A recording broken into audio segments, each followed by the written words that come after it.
بسم اللہ الرحمن الرحیم.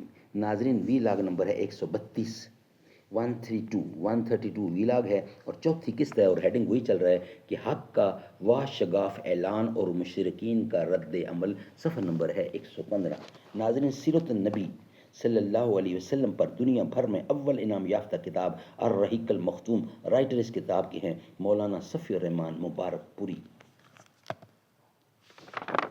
رابطہ عالم اسلامی مکہ مکرمہ کے زیر اہتمام منعقدہ سیرت نگاری کے عالمی مقابلہ میں اول آنے والی عربی کتاب کا اردو ترجمہ. قال اللہ تعالی یسقون من رحیق مختوم، یہ لوگ سرے بمہر شراب پلائے جائیں گے. وَإِن تُطِیعُوهُ تَہْتَدُوا، اور اگر اس کی فرما برداری کرو گے تو راہ پاؤ گے. قال النبی صلی اللہ علیہ وسلم، اس قدر شوق کہ اللہ سے بھی برہم ہے تھا جو مسجود ملائک، یہ وہی آدم ہے.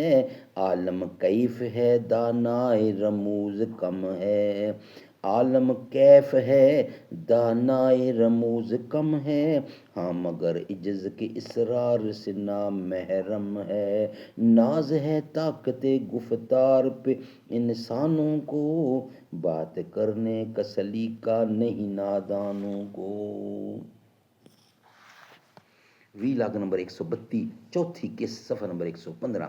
قریش اٹھ پڑے کیونکہ وہ جانتے تھے کہ غیر اللہ کی الوہیت کے انکار اور رسالت و آخرت پر ایمان لانے کا مطلب یہ ہے کہ اپنے آپ کو مکمل طور پر اس رسالت کے حوالے کر دیا جائے اور اس کی بے چون چراں اطاعت کی جائے، یعنی اس طرح کہ دوسرے تو درکنار خود اپنی جان اور اپنے مالک تک کے بارے میں کوئی اختیار نہ رہے.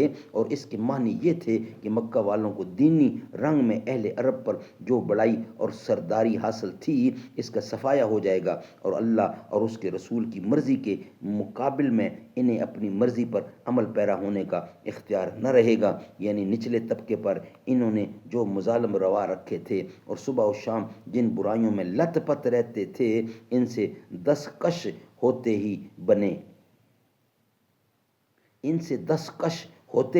بنے گی. قریش اس مطلب کو اچھی طرح سمجھ رہے تھے، اس لیے ان کی طبیعت اس رسوا کن پوزیشن کو قبول کرنے کے لیے تیار نہ تھی، لیکن کسی شرف اور خیر کے پیش نظر نہیں. بل یرید الانسان لیفجر امامہ، 75 کی 5ویں. بلکہ اس لیے کہ انسان چاہتا ہے کہ آئندہ بھی برائی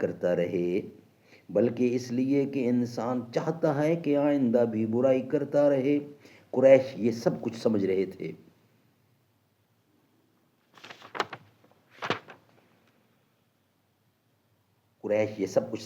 لیکن مشکل یہ آن پڑی تھی کہ ان کے سامنے ایک ایسا شخص تھا جو صادق و امین تھا، انسانی اقدار اور مکارم اخلاق کا اعلیٰ نمونہ تھا، اور ایک طویل عرصے سے انہوں نے اپنے آباء و اجداد کی تاریخ میں اس کی نظیر نہ دیکھی تھی اور نہ سنی. آخر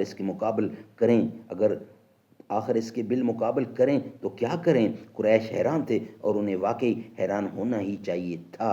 کافی غور و خوض کے بعد ایک راستہ سمجھ میں آیا کہ آپ کے چچا ابو طالب کے پاس جائیں اور مطالبہ کریں کہ وہ آپ کو آپ کے کام سے روک دیں. پھر انہوں نے اس مطالبے کو حقیقت و عافیت واقفیت کا جامہ پہنانے کے لیے یہ دلیل تیار کی کہ ان کے معبودوں کو چھوڑنے کی دعوت دینا اور یہ کہنا کہ یہ معبود نفع و نقصان پہنچانے یا اور کچھ کرنے کی طاقت نہیں رکھتے، در حقیقت ان معبودوں کی سخت توہین اور بہت بری گالی ہے، اور یہ ہمارے ان آباء و اجداد کو احمق اور گمراہ قرار دینے کے بھی ہم معنی ہیں جو اسی دین پر گزر چکے ہیں.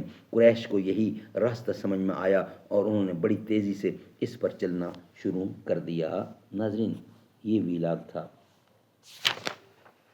132 اور چوتھی قسط تھی. انشاءاللہ 5ویں قسط میں 133 نمبر ویلاگ کے اوپر ہم آپ کو مخاطب ہوں گے، جو ہیڈنگ ہوگا ہمارا قریش اور ابو طالب کی خدمت میں.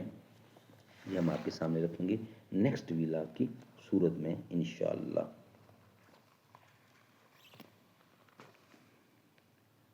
ایک ایک برا دور آیا ہے ٹل جائے گا، ایسی مشکل بھی ایک دن بدل جائے گا، وقت ایسا بھی ایک دن بدل جائے گا کہ وقت کی ناز پر ہاتھ رکھے رہو اور دعاؤں کو بھی ساتھ رکھے رہو، اپنے بچوں میں تعلیم پیدا کرو اور قابو میں جذبات رکھے رہو، رب کی رحمت پہ ہر پل بھروسہ رکھو، لڑکھڑایا قدم بھی سنبھل جائے گا، ایک برا دور آیا ہے ٹل جائے گا۔